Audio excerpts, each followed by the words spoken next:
Yes. Welcome to another edition of Conversation of the Heart. It is your boy T. Till, checking in again with you. I'm going to have a very, very good conversation today with Robert Lawson. He is an author of an incredible book called Trial and Error, Life of Depression. And we're going to have him on here in just a couple seconds. Yes, sir. Robert. What's going on, boss? What's going on, brother? How you doing? Good, and yourself? I can't complain.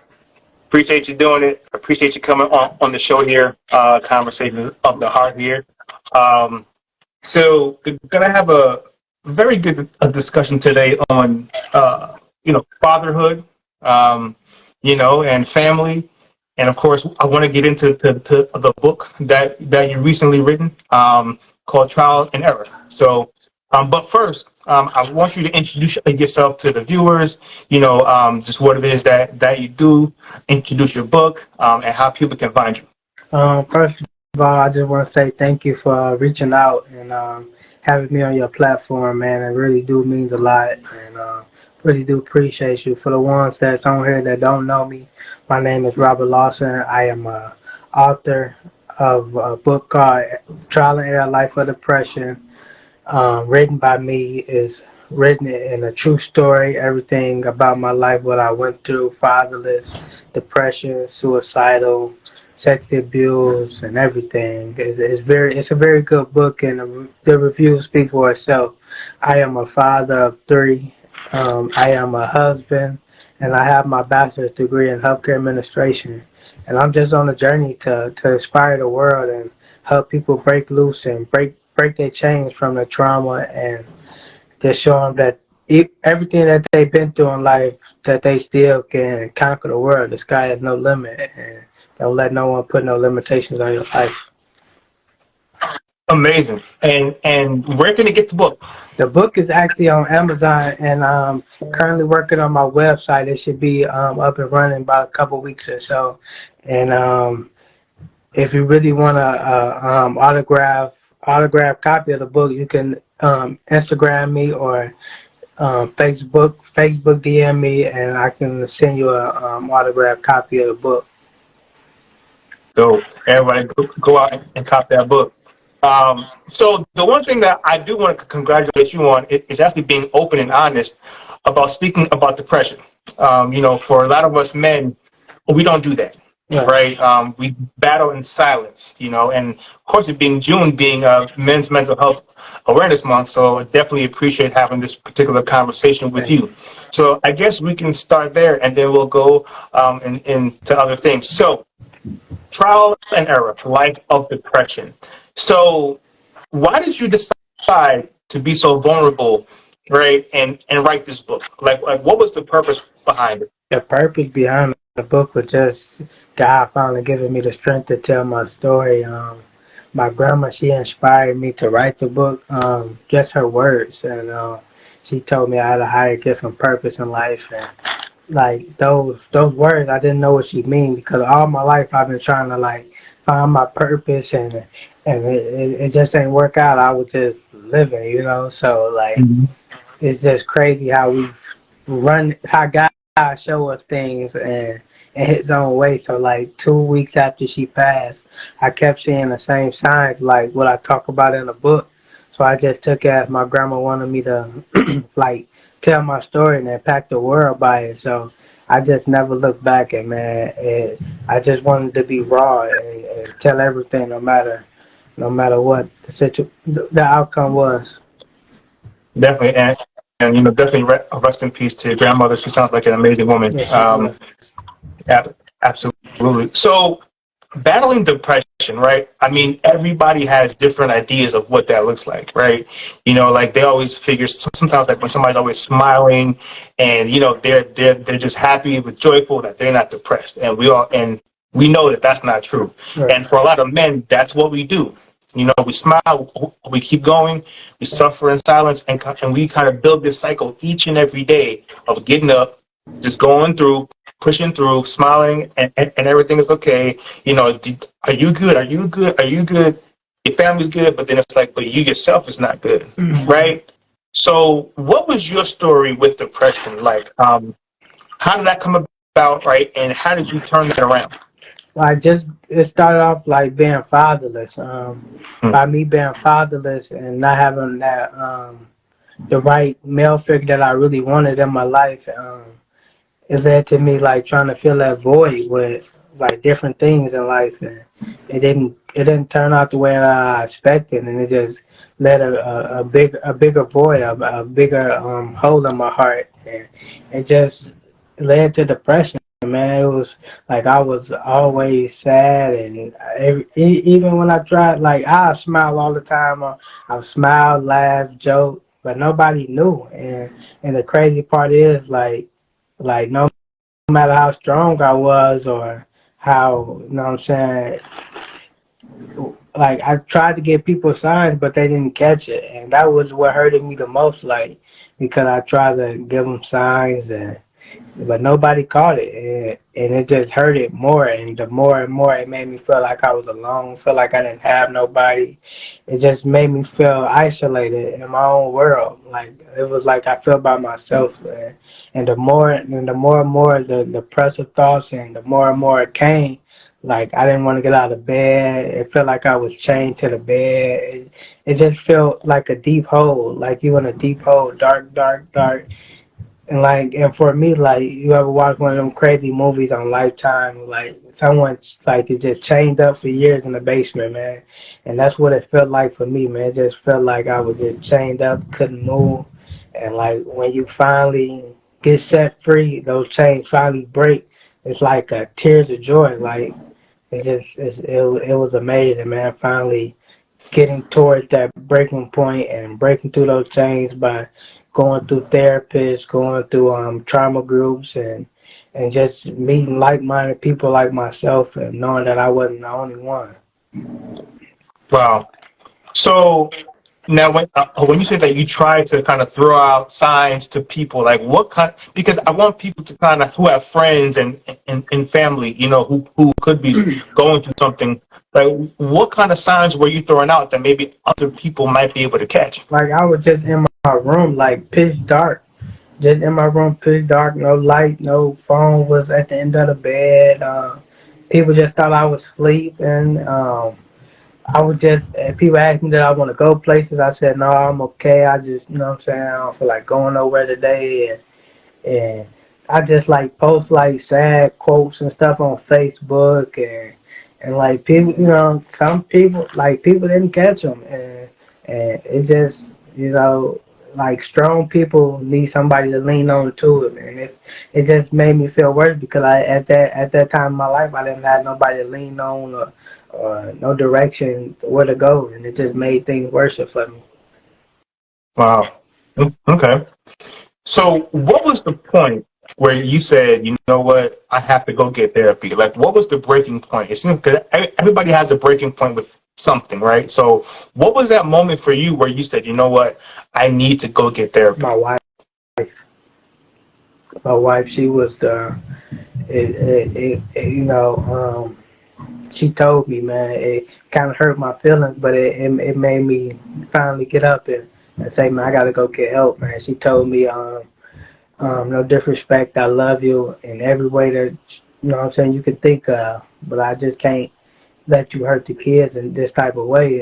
We're gonna, we still gonna we still gonna be together. We still gonna be, you know what I'm saying, a family, but we're gonna separate for a while you get yourself together. And that made me like, no, ain't no separation. You know, I'm gonna fix this. I'm gonna get better. You know what I'm saying? So that was my breaking point. I didn't want my kids to leave my side. I didn't want my wife to leave my side, man. I just at that point, man, I just couldn't keep hurting them in no type of way, man. I had to find ways to get better with myself because if I'm not better with them my own self, I can't make them better. I can't make my kids better. Right. And I can't love her if I really at a point where I can't love myself. And I think that is a great point that you can't love you can't love her the way that she deserves to be loved if you can't love yourself, right? And I think that's something you can't pour from an empty cup. Right. Like it's just Yes. it's impossible. Right? Like it's absolutely impossible. But I'm glad that you guys came to a sense of, you know, look, you know, hey, something's got to Right. give, right? And I think that was the breaking point for you guys and for you to get better.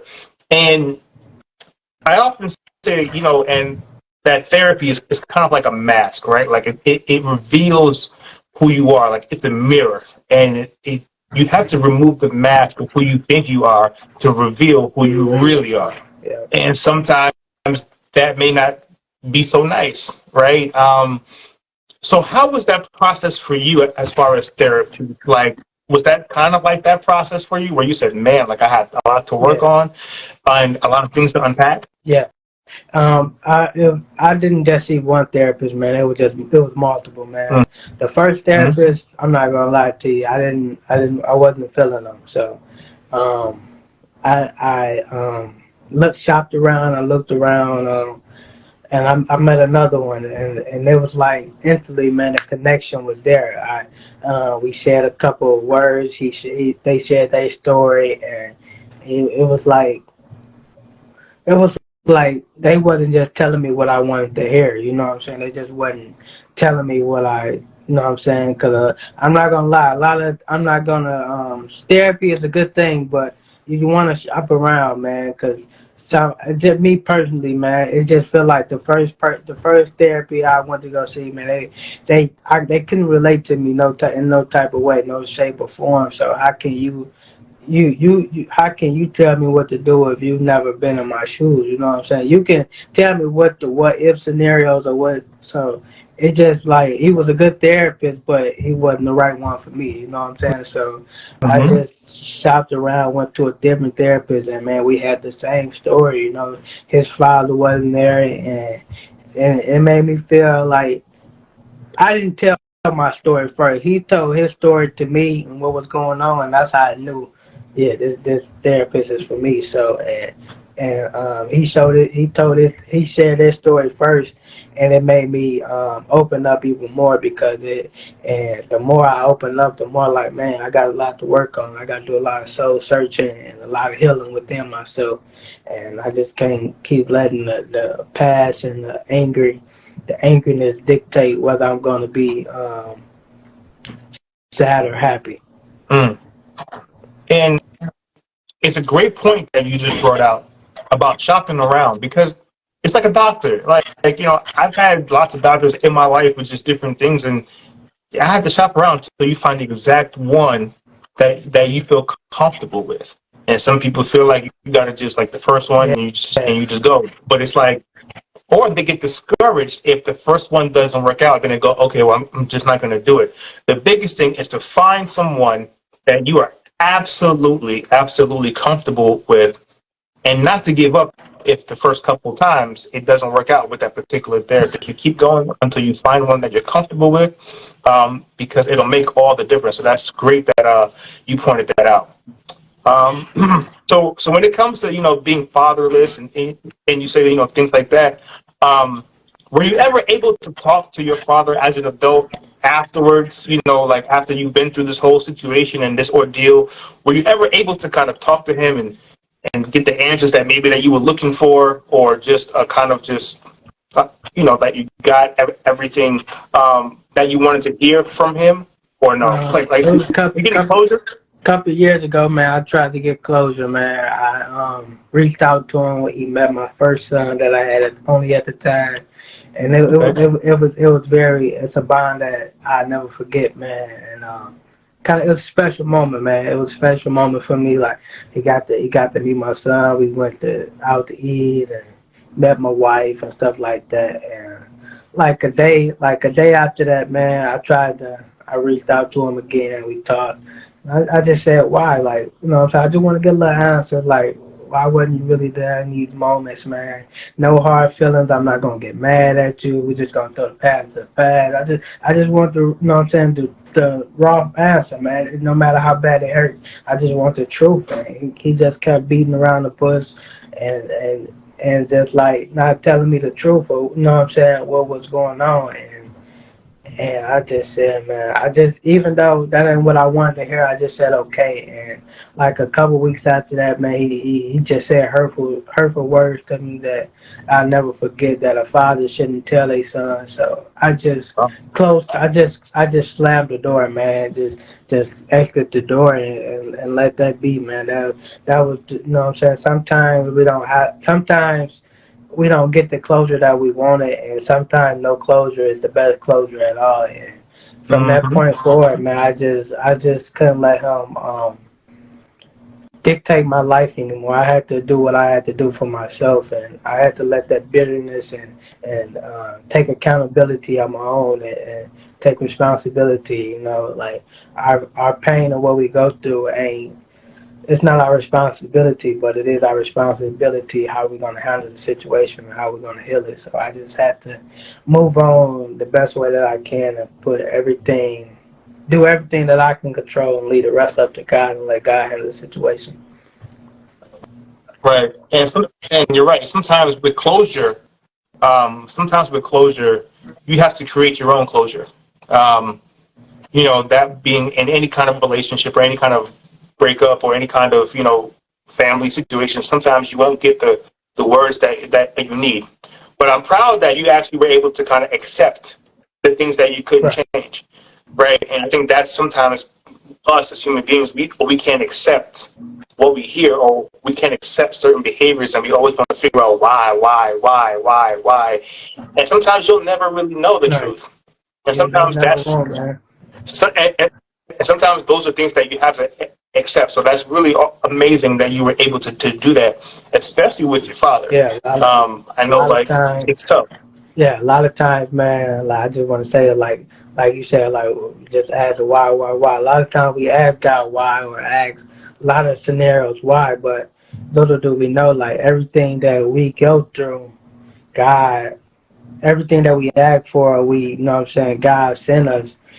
He plants those seeds in our lives, and they got a storm. We got to go fatherless. We gotta go through depression. We gotta go through some type of hurt or pain in order for those seeds to grow. And if I wasn't fatherless, I wouldn't be the man I am today. So I wouldn't take that back. You know what I'm saying? Fatherless made me who I am today. And fatherless made me the best father that I am today to my three children. So you know what I'm saying? A lot of times we ask God why, but the why is the best way that He know how. You know what I'm saying? So So, so three kids, three children. Um, so let's get into a little bit of that. So being coming up without a father, and you wanting to be the best father that you could possibly be. So take me through the journey of the child number one. Like, what was that like? man, it was Coming from like your background, right, and then having your first child. Man, tell me about that.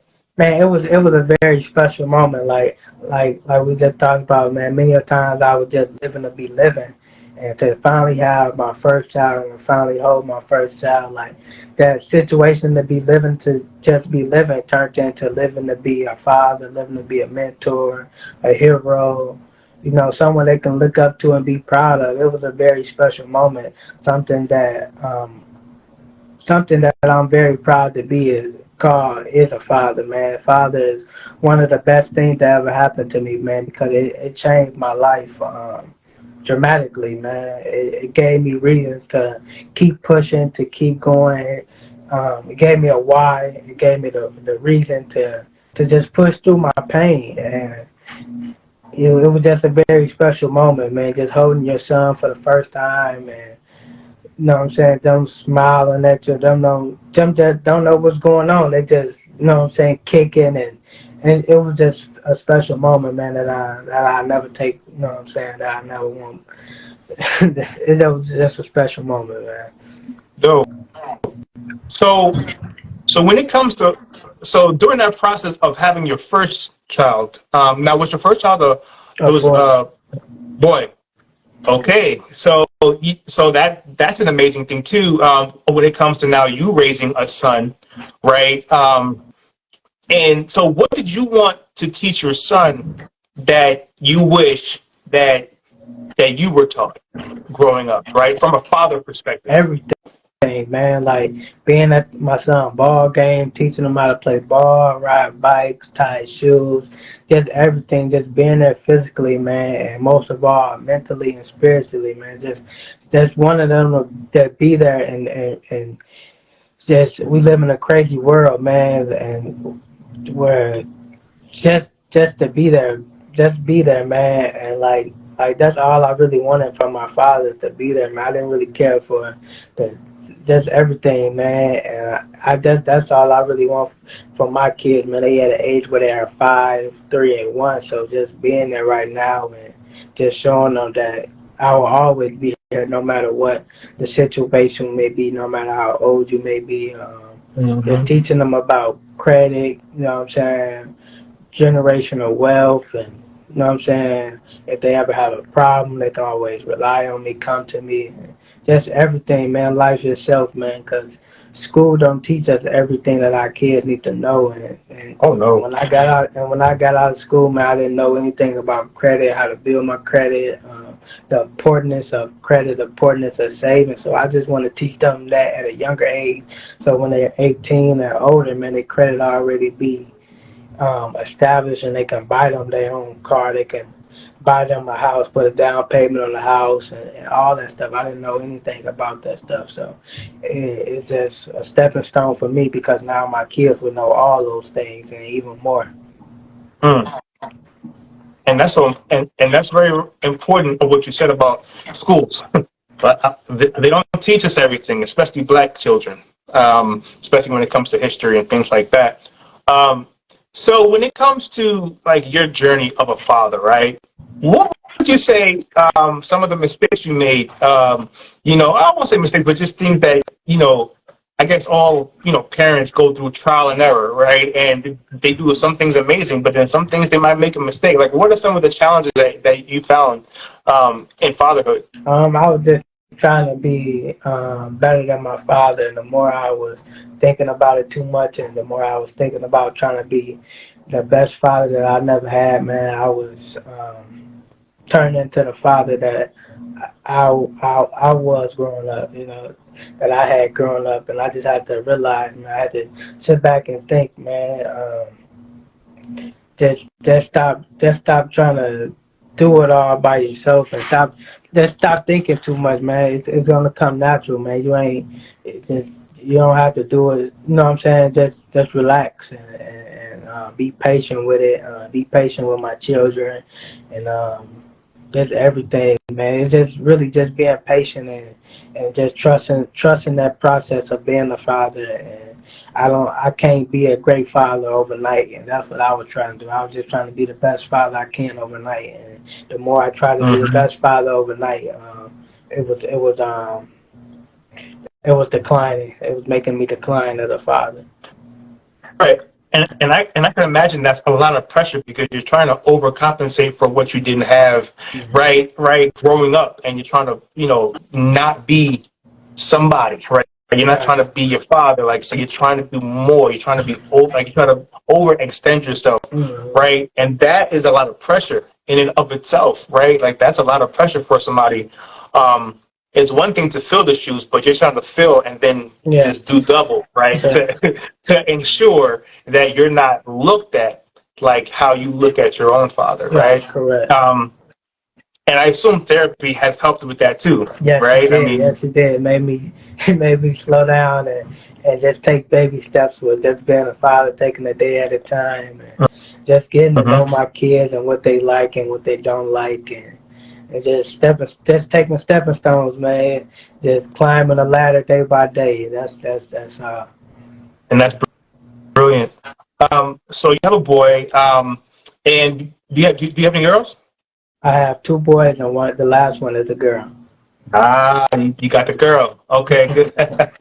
So raising, you know, 2 boys, I assume, is a little different. So how is it raising a daughter so far? Like what's the differences? She's 1 year old, and she's the queen of the house, and man, she's act just like them though, but it's just like I try not to think about it, man, because we live in a crazy world, and it's a lot.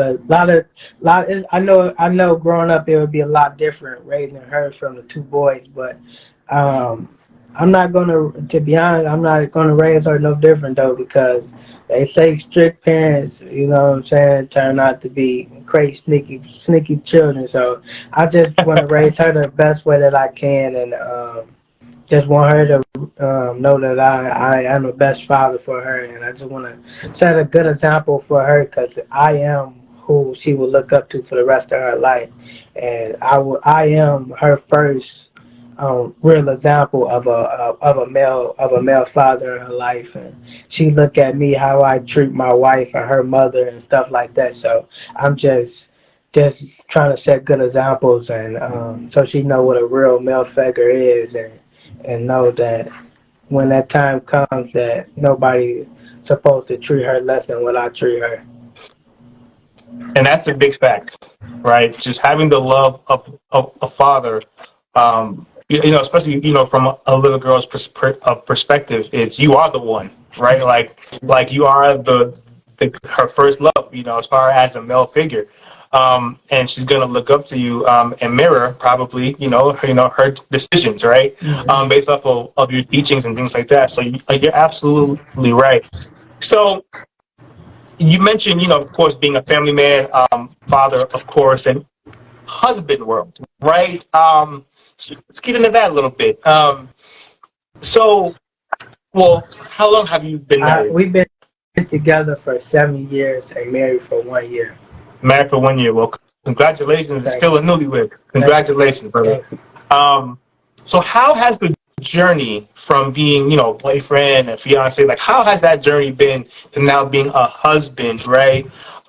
What has that been like for you?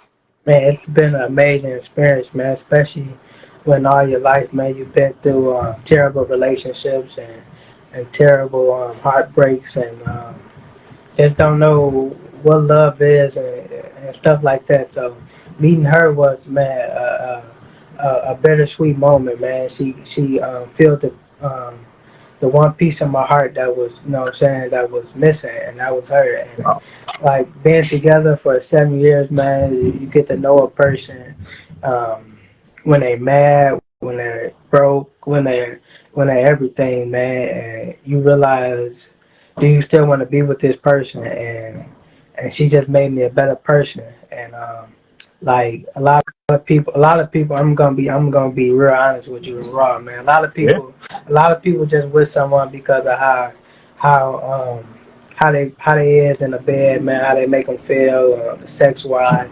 But when you can go without sex, man, for months, and still love that person, and the relationship is still raw, man, it's still energy wise, man, that's when you know you got the right one, and that was for me, man. And she bring everything that I am, and she bring more to the table, man. A lot of women nowadays, man, they see a man, and they ask them, what can they bring to the table, but what can you bring to the table? And she brings more than enough to the table. So that really do mean a lot, man. And she see me for what I am, not for what I'm worth, and stuff like that. So I appreciate it so much, man. She, on this journey of life, man, she really have made me a better person and a better father, and even more better husband. And that's beautiful. Big shout out to the wife. Big shout out. I know you said that she also helped you on your mental health journey as well. So definitely big shouts out to her. It's always important to have somebody in your corner that's actually in your corner 200%. That's something that my mom always told me. She's like, just make sure whoever you end up with, just make sure that they're in your corner 200%. And of course, it seems like you have that. So definitely salute to you guys, and I wish you well on your new marital bliss. So when it comes to fatherhood, let's just say you met, a young man who's could be 20 something years old, who's about to be a father, and he's scared, and he comes to you and says, "Hey, Rob, I'm scared, man. Any advice for me, right? Like, what would you say to somebody who's about to embark on their fatherhood journey?" just be patient with the child. Just be patient with the child, man.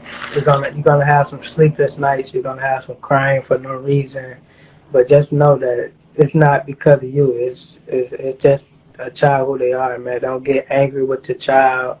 Don't don't just be patient with the child, man, and just know that, like, for me, I was trying too hard, man, and trying to be the best father that I can be in one day. Just take your time with the situation. You are already going to be a great father, and just love your child the best way that you can. Don't love your child the way that somebody else want you to, or you know how, or just love your child the best way that you can, man. You are who your child gonna look up to. Just make sure you are setting the right examples, and just let God handle the rest, man. Mm-hmm. I, I love that. Um, so you mentioned God a lot, so I kind of just wanted to just kind of touch on that a little bit. Um, so what is your foundation? As far as like like God leading you. Like I know you said that God's showing you the way with a lot of different things. Why has that been so important in your life? Man, a lot of people ask me that, man. But you ever been broke and you still made a way? You ever been hungry and you still found a way to eat, man? God is. I put God in the head of my household, man, the head of my marriage, everything, man. God saved me from myself. He saved me from my suicidal attempts, man. He saved me from everything. Without God, I am nothing, and with God, I am everything. So I just try to give praise to God. Because he helped me out in situations, man, when I couldn't even help myself. So I talk about God a lot because he just helped me out in a dark place that I was in, and helped me bring more than enough light, and helped me bring light into other people's lives. So I'm just here on a journey, man, all about God, man. It's all about God. Amazing, amazing. So, so when it comes to, I would say back when you were, depressed and going through a lot of just mental health challenges, right? Um, Again, kind of the similar question from, the father question, but if you met somebody that said, hey, you know what, I'm having these depressive thoughts, and suicidal ideology, things like that, right? Um, what would you tell somebody who's actually going through this if they came to you for some kind of help? Of course, we know that you're not a therapist, but if somebody just came to you and just expressed this to you, Man, what would be one of the things that you would say? I just listen to them, man. A lot of times they just want to be listened to and heard. You know what I'm saying? A Mm-hmm. lot of times, like myself, they don't really want to kill themselves. They don't really want to hurt themselves, man. They just want the pain to stop. You know what I'm saying? And they think internet may stop the pain, but that's not the true definition, man. Internet just make the pain um, go to your loved ones. But I would just tell them, man, just go get help. It's okay, man. It's okay not to be okay. It's okay. You know what I'm saying? It's okay to cry. It's okay to let it out. I just hear what they got to say and hear their story and everything. So that let them know that they got a person to vent to anytime. Just tell them, man. Just go get help, man, and reach out to someone, and just be the listening ear, because, like I said, a lot of times they just want to be listened to and heard. So I'm just all ears and a shoulder to cry on. And that's amazing because I feel like more of us, and I mean us as men, I feel like we need more safe spaces like that for us to be heard. We can go out, we can party, we can, sports debate all day. We can, do a lot of different things with each other, right? Except talk about honest and real things.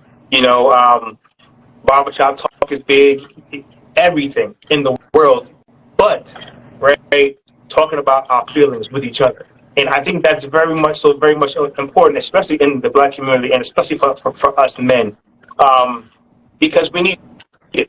Yeah, We go through a lot of stuff in secret, right? And at some point, it's gonna come out. And 9 times out of 10 for men, it's normally in anger. Yes, I agree. That was me. That was me, man. Like it was like a lot of built up anger, and like when I finally snapped, man, people were just calling me crazy and like weird, crazy, man. What's going on with you, man? You need help.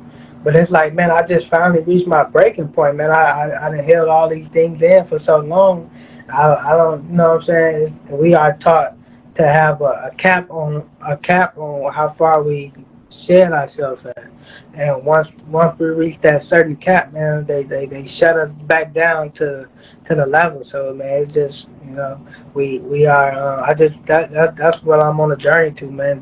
To let man, not just man though, but more men, but women also, to let them know, man, it's okay, man, to speak up and be heard, man, because that's a very tough subject, man.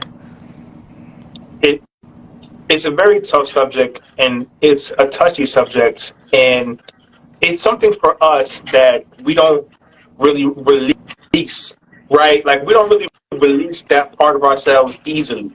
We don't. And sometimes for our women, especially if you're in a relationship, you want to always be viewed as I won't say dominant, but just the masculine, right? Like you want to always live in that masculine world, right? To where you don't want to be looked at as weak, right? Or vulnerable. Because there's stigmas around mental health, there's stigmas around vulnerability, there's stigmas around men crying and releasing everything, right? So a lot of times it's easier to just suppress it than it would be to express it, especially to the ones that look at us like we're Superman, right? In a sense, right? But I think it's very important what you said. It's okay to release, it's okay to cry, it's okay to express yourself. Suicides in men double women, right? And that's a big problem that we have as far as men, right? Because the stress is everything that we hold in here, right? And that affects your physical health too. And I don't think a lot of people understand sometimes, like when you hold stuff in, that mental health, like when you hold it in, that can manifest into physical sickness, right? And those are things that we have to watch as well. Heart attacks, right? High blood pressure, things within your stomach, like that's all things that stem from holding things in here, right? So you're definitely right about that, just being able to express yourself, and it's very, very much so important. Now, I know, like you did mention before, like being a survivor. I think you mentioned about, I thought I saw about being like sexually abused. Is that's something that really happened, right? So, that's something in it of itself that men don't talk about, especially that, right? Why did you choose to talk about that specifically? Because men, I mean, look, it's one thing with mental health, right? That's another thing. But then it goes here to being sexually abused as a man. That's never really talked about often. Why did you choose to talk about being sexually abused? Man, it was I've been holding on for too long, man, and God put it on my heart to tell it, man. And it's just like we live in a world where you never hear a young boy being sexually abused. It's always a man doing it to a woman. And for me to finally tell my story and having the strength to tell my story, I just want people to know, like, it can be the other way around as well. It don't have to be just a man doing something to a woman, or it can be a woman. I mean, a woman doing something to a young boy too, and that was what happened to me, man. I was molested by an older woman, and I didn't know what was going on, and it made me traumatized, and it made me scared to speak up and stuff like that. I held it on for too long, and I reached my breaking point, and I just wanted to finally be heard, no matter who believed me, or you know what I'm saying. It wasn't for them to believe. It's just for others to seek out and get help with my story. Wow. And how old were you? Yeah, I was 13 years old. Wow. Wow. And you held that in, or did you tell somebody? Like your mom? Or? So I told a few friends when I was going to school, but they just like made the situation worse, and like, man, they was like making jokes like what's the you know what I'm saying, you're not a virgin anymore, man, you should be happy and stuff like that. And it just kind of made me feel like, man, like, who are No. you guys, you know what I'm saying? And I just, after that, man, I didn't tell anyone else, man. I kept it on, kept it. I told my therapist and they helped me heal from it, and I just put it in my book and just let the story be heard. And you never told your mom. No, That's I was just scared, man. Who would believe me? I didn't. How bad I wanted for the person to be hurted, man, and give revenge, man. I don't know. God just didn't let me for some reason, man, and I just held it in, man. I felt like they wasn't gonna believe me, and I felt like nobody wasn't gonna believe me because, like we just talked about, man. So many times we are taught to hold our pain in and not share it, or you know what I'm saying, we not safe to tell our story. So I just felt like it was a cap on a ceiling on how far I can go with sharing the story. wow. I mean that's a lot to hold in. One, it's like you said, being fatherless. Then on top of that, being molested, right? That's way enough to be depressed and have those suicidal thoughts. That's something though, like those things are serious, right? And it seems like something was taken from you, like a father was taken from you, right? Then like having your sex, like like being sexually abused and molested, like that part, like that innocence being taken away from you. Those are things that can absolutely make anyone depressed and have those kind of ideas, right? So the one thing is, if you met somebody who was or had been molested, like would you tell like what would you tell them to do, right, as far as sharing, Go, right? Like would you tell them go to share? right away, man. Go tell somebody, man. Please don't hold it in like I did, man. It's gonna drive you crazy, man. The thoughts, them touching your body, them touching your skin, Mm. everything, man. Just go tell somebody right away. Please don't hold it in like I do, man. Like I did. It's gonna just make the situation worse, man. And I held it on for too long, man.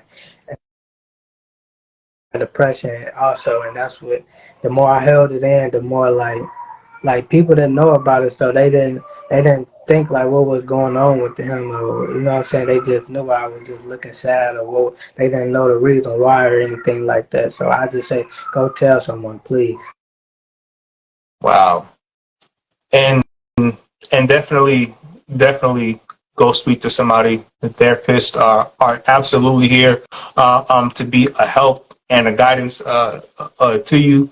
Therapy is definitely for everyone, men included. And I think your story and your vulnerability. One, thank you for being vulnerable. That's number one. I salute you for being as vulnerable as you have in your book and open about your experiences that aren't easy to tell, to be quite frank. Not many people, especially men, would be willing to be as open as you. So I just want to say thank you for that, and thank you for being an example to other men to not be afraid to be open, right? And not being afraid to put it out there about, hey, look, I made this mistake in my life. You don't do that, right? I think that's something to be said. And so I just want to salute you for that, and thank you for being so vulnerable, open, and honest with your story. I know it will bless, and probably has blessed a lot of people already, and it's going to continue to be a blessing to everyone that hears this particular story. So definitely thank you. So how long did it take you to write this book? Trial and error. I started in June and I released it in February, so it took me about seven months. 7 months. Awesome. And you self-published? Yes, I had I'm in a book publishing academy with my book coach. Her name is Janine Hernandez, and she she helped me out and stuff like that, and helped my book go from A to Z, and gave me everything that I needed to get published and all the tools and everything. So Mm-hmm. So, what was it like seeing your story in words? I know that you can tell a story and recite your own story, of course, right? But what was it like actually reading your own story for the first time and saying, "Wow, like this is my story"? What was that like, man? I read the book a million times, man. It was like I cried a few times, but it was tears of joy. Like I got past this moment, man, and I really want the next person that read it get past it. So it was a bittersweet moment for me. Man, and I can imagine. I mean, just hearing the story myself, it's like wow, like it's a powerful story. So I can only imagine when you actually put pen to paper, and let it, and you actually reading it from a, I mean, it's from an outside looking in, but it's your story. And I'm sure that one, you could be proud of yourself for persevering, for making it through, right? And also to being a great example for your children now, right? I think that's the beautiful side of your story is you're going to be a shining example for your kids, and even for their friends. I think that's the thing. You never know who's watching. And the one thing I was shocked to know is, I had a father, he passed in 2016, but he was very active in my life, growing up. And the one thing I didn't really realize as a kid and a teenager growing up is my friends were watching my father. And one of the things that one of my friends told me recently this year, and he said, I watched your father, how he treated you. I didn't have that. So I want to always model what I do behind your father. And I was like, really? Like, to me, it was like, what? Really? Like, but you never know who's watching. And these have been my friends since high school. So we're talking over 20 years. I never heard this. Never heard this before. Right? So hearing that, it also let me know that people are watching. Your kids, their friends, they're watching. At some point when they grow up and they got friends and they do from different walks of life, they're gonna be watching you, man. And you're gonna be an example to them too. So it's gonna be, of course, for your kids, but you're gonna be a model for other young men and women I too. appreciate For that. fatherhood. That means a lot. I appreciate that. And that's gonna be dope, man. So I definitely, definitely proud of you. Keep doing what you're doing. You know what I'm saying? Keep pushing. Keep pushing that book, because that book, and I'm sure it changed a lot of lives, man. So we're almost at the end here, but what I want to know from you is what's next. What is next for Robert Lawson? Man, I'm just really just taking a leap of faith with this thing, man, and just trusting God with the words, man, and just leaving everything up to Him. I'm working on the next book with my wife, an autism book, and we on the next after that we're gonna tell our story about everything that we've been through and stuff like that. So yeah, I'm just So you said taking it day. it's a book about autism. So do you have autistic children, or is No, I don't have autism. It's just autism is a big thing that's really not spoken of, man. A lot of people treat autism people wrong and stuff like that. So I just want them and other people with disabilities know that they are still destined for greatness as well. Awesome. And that's a beautiful thing, and you're absolutely right about that. Had a couple of friends who have autistic children, and they tell me the stories, and it's very heartbreaking of how people treat autistic children, and it's very unfair. It's not right. So now I know before you said that I saw that you said that you were bullied a few times. Is that kind of springing from that part of you? Like, I've been bullied before, so I know what that's like. Yes. Wow. So that's bringing you forward to actually birthing a book about autism, so that you can bring awareness to bullying, and having that awareness for autism and bullying, right? So when it comes to that subject of bullying, how does a kid overcome those things? You know what I'm saying? I think it's very hard, man, because it's bullies are terrible things, man. It's very hard because some people are scared to speak on the situation or the bully agonize them and threaten them not to tell nobody or that they're gonna make the situation worse and stuff like that. And that would happen to me. So I didn't really tell nobody because the bully told if I tell somebody, they're gonna make the situation worse and stuff like that. Wow.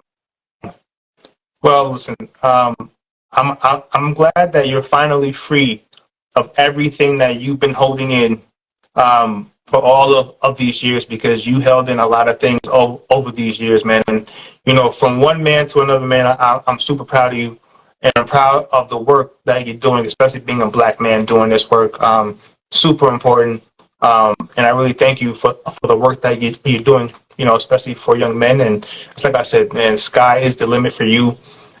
And, I just want to say I hope God continue to bless you. I know he will, and guide you in all the things that you're looking to do. And definitely appreciate you sharing your story here on Conversations of the Heart. This is what it's about, sharing vulnerable stories just like this, man. So I personally just want to say thank you, and I definitely salute you for that. Definitely. I appreciate that, man. It really do mean a lot coming from another black man and coming from you. So I really do appreciate that.